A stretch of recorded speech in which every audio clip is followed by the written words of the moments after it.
As you can see from the title, I recently started playing hardcore SSF for the very first time, and I gotta say, it's probably the most fun that I've had in a very long time. Unfortunately, last night I died at level 67 as a Warbringer warrior to, of course, Asmadi Prince, as predicted, but I'll definitely start again. So this is my chance to share my experience, explain what the mode is, and give you guys some tips that I learned along the way, which I'll definitely implement on my second run. Hardcore SSF is the most difficult mode of POE2 you can actually play. Hardcore means that you are not allowed to die. If you do so, then your hardcore run ends. You don't lose your character, however, it is simply transferred to the softcore mode.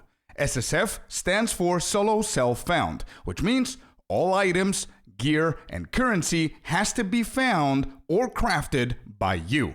You are not allowed to trade with anyone. You don't have access to the markets or the currency exchange from Ange. Playing hardcore SSF means that everything and anything that you do needs to be found or crafted by you, while also making sure that you don't die a single time. As a softcore main in the trading league, hardcore SSF has proven to be one of the most fun times that I've had in POE2, and with 0.4 coming out in December, we've got some time to have some fun. If you want, you can split the two modes and make it a little bit easier for yourself.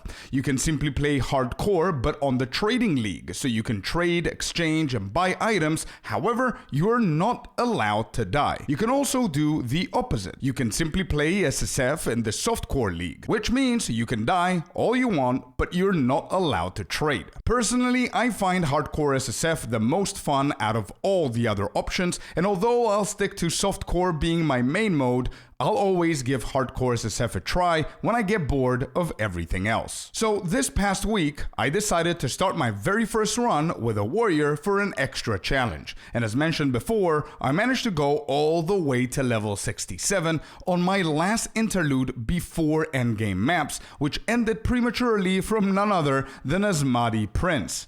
The reason I died was completely my fault. I simply didn't see the boss charging his one-shot ability and took it all in. And although I'm a little bit sad and disappointed with myself not dodging or seeing the ability coming my way, especially that close to endgame maps, I'm definitely taking this as a big W and going again. Without following any guides or any videos, the warrior build I managed to create was extremely fun, very safe, and tanky, although it wasn't one-shot proof.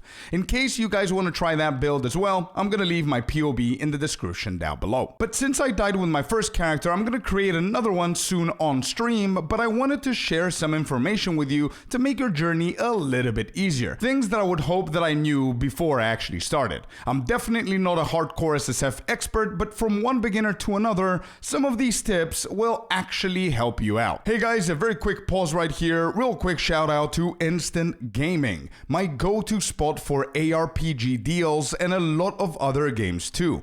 If you guys haven't tried V-Rising, now's the time for it. It's 75% off, which is just a little over $10, and honestly, it's one of the best vampire survival games out there. They've also got Torchlight 2 for under $2, games like Elder Scrolls 4 Oblivion Remastered for $39.86, which is literally 38% off, and a ton of other instant keys at crazy discounts. Instant delivery, great prices, and a super solid Trustpilot reviews. For all of that, you can just click on the link below, and that's basically it. Let's go back to the video. So, first of all, do not be scared to try. There's so many people telling me they're scared to try. Hardcore definitely sounds scary, especially with all the one-shots, the ground clutter, and everything else that can pretty much kill you at any moment in time. But trust me when I say that this mode does something to you. It makes you lock in. You see things you wouldn't normally see, despite the fact that I didn't see the whole boss charging at me. And I'm sure that the majority of you are way better than you actually give yourself credit. Hardcore is not about zooming in and out or speedrunning or taking shortcuts. The goal is very simple. The goal is not to die. Doesn't matter how long it takes you for you to level, as long as you don't die, you are doing good. Depending on the build and the class that you choose, you want to strategize accordingly, and you definitely want to know exactly what your spells do so you can take advantage of your entire kit. That's my first tip. Just try. What's the worst thing that can happen? Well, There it is. Everything comes to an end. SSF is what makes the whole mode super fun. Every single point matters in the game if you play hardcore SSF. Basic currency and some basic items become super valuable, where other stuff like divine orbs lose their original value as it's no longer a currency that you purchase items with. It's simply a low to mid tier crafting currency that you might need in the endgame. One of the biggest mistakes that I did on my first run was using my basic currency on every new item that I got, hitting everything with augments, transmutes, regals, and exalted. What you want to do instead is always save at least 70% of your basic currency and only use 30% of it for potential upgrades. You will be surprised with how rare some of the basic currencies are. Things like augmentation orbs in the very beginning, regal orbs, and of course, exalted orbs. To avoid overusing your currency, you want to do the following. Always sell white items and magic items for gold. Always disenchant your rare items as well, and always salvage items with sockets or quality on them. These three actions will help you collect gold and currency. We can use the gold to purchase new and better items from the vendors, and don't forget that the vendors will refresh their items every single time that you level up. So make sure that you always check them when you level up. Disenchanting your rare and usable items will give you regal shards, which eventually will become regal orbs, and as I mentioned before, we definitely need them. One thing I know for sure on my first run with a warrior is that I was definitely over-geared and over-prepared for the majority of the fights, despite being one-shotted from the prince. I mean, no amount of gear would have prevented that from happening. But the way I was over-geared is by knowing exactly what is needed for my build and taking my time looking for the items that will help me out. I would collect the bases from the ground and vendors and add them to a special crafting tab, which I would then browse and plan my next craft based on my weakest link of my gear. Another tip that I wanted to share is to not use any fancy filters that will hide items. We all use custom-made super uber strict filters in softcore to hide 90% of items and only show the good stuff. In hardcore SSF, you definitely want to see absolutely everything, especially in the beginning. In the first few acts, I was literally picking up everything and selling it for gold, so I can then be able to purchase better items from the vendors, or in some cases even gamble for a few items if needed.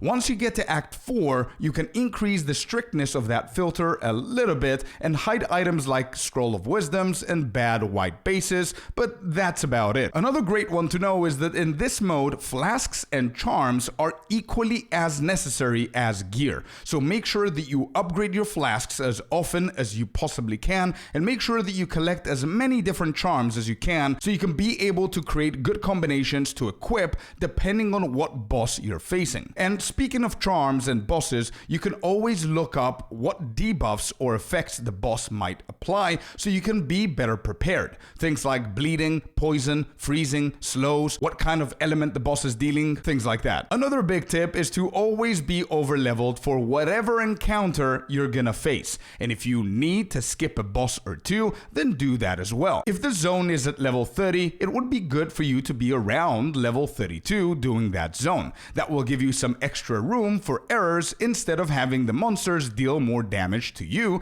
due to being lower level than them. As mentioned, you can always skip some encounters for later on. Things like the big white monkey or the gorilla in Act 3, the molten vault boss or the shark in Act 4. All of those bosses have the potential to kill you or one-shot you, so either look up the mechanics, gear up a little bit more, or just straight up skip them for later on. Once again, don't forget that our objective is to stay alive. You don't need to flex by killing the gorilla at the same level. If that means that you need to skip those +2 passive points from the white gorilla and then come back at level 50 or 60 to one-shot him, then who cares? You're still alive. And speaking of bosses, this is something I definitely recommend you to do, especially if you're newer to the game or to this mode. Look up the boss mechanics. If that's a boss guide or a video showcasing the fight, It doesn't matter. The more information you have, the more chance of survival you have as well. And I'm not only talking about big bosses like Count Gion or Gion or whatever his name is, or Jamanra, or the Viper boss. I'm talking about any boss that you might not know. Now, at this point of the video, I realized it's turning into my top 10 tips for hardcore SSF, which is definitely not what I wanted to do. I simply wanted to share my experience and also provide some tips and info to make it a little bit easier and motivate people to try this challenge as well. But on the other hand, I still have a few more tips that I wanted to give you guys, which are going to help you. Let's just quickly rapid fire through some of the things that I think are going to be big, and I'm going to leave my biggest tip for last. Let's go. Use essences instead of regals to upgrade your items to rare. It's more deterministic and better for crafting. Save the Orb of Alchemies, as you can use them on jewels later on, since good jewels are really hard to find. If you're going to follow a build guide, make sure that it's strictly for hardcore, but if it's not, make sure that you consider that whenever you do your changes. Save good bases and good items for potential crafting, but don't overdo it. By the time you finish an item, you might find something better. If you die on your character, you can migrate it to softcore and keep playing. All the currency and items that you had in your stash will remain there for your next hardcore SSF character. Save some items in your stash tab for your next run. Things like gear, jewels, charms, and flasks. Gamble for items only if absolutely necessary, or it's the last resort. The items are completely RNG and they're super overpriced. Do not underestimate big packs or random rares, especially abyss monsters and rares. Keep your distance, analyze, and be smart. Do not fight in weird spots that can get you stuck. Always have an exit plan if something happens. Do not overuse your currency, but also don't overhoard it. Use whatever you can within reason to make your character as strong as possible for that specific act. Ascendancy points will definitely make you way stronger. However, don't rush into those runs. Go for the trials when you feel that you're strong enough and take your time. Use the well as much as needed. If you're running low on flasks or charm charges, go back and click on that well. Do not skip items on the ground. Go back, empty your inventory, and come to collect. Getting into the habit of doing this will not only make it faster along the way, but you're also going to have more gold and more currency. Remember that zones last approximately 8 to 15 minutes before they reset. So if you need longer than that in town, simply go back to the zone using the portal you created and then create a new portal. This will restart the timer for the zone reset. No matter what build you choose to play, your goal is to survive. Therefore, focus on your resistances first, defense second, things like evasion, energy shield, armor, and or life, depending on your build, and then lastly, your damage. A balance of all of these things is the key to success. And last but not least is to have fun. No matter how cringy that sounds, and no matter how you play the game in softcore, this mode is completely different. It's slower, it's more engaging, and everything actually matters. So take your time, enjoy the process, and have as much fun as possible. Worst thing that can happen is dying, which you could either go again or transfer that character to softcore, and that's that. If I could do it, then you can do it as well. Let me know in the comments down below if you're starting, or you started, or what you're planning to do. I'm starting a brand new character today on stream, and I'll do my best to reach the end game and beyond. So if you want to watch me do that, join us live over on Twitch or here on YouTube. All of the links that you need are going to be in the description. If you want to support the channel, like and subscribe as always. And if you have any questions, you can leave them down below or join our Discord community. Thank you all so very much for watching this video. I hope that it helped you out in one way or another. And as always, I'm going to see you guys on the next one. Peace.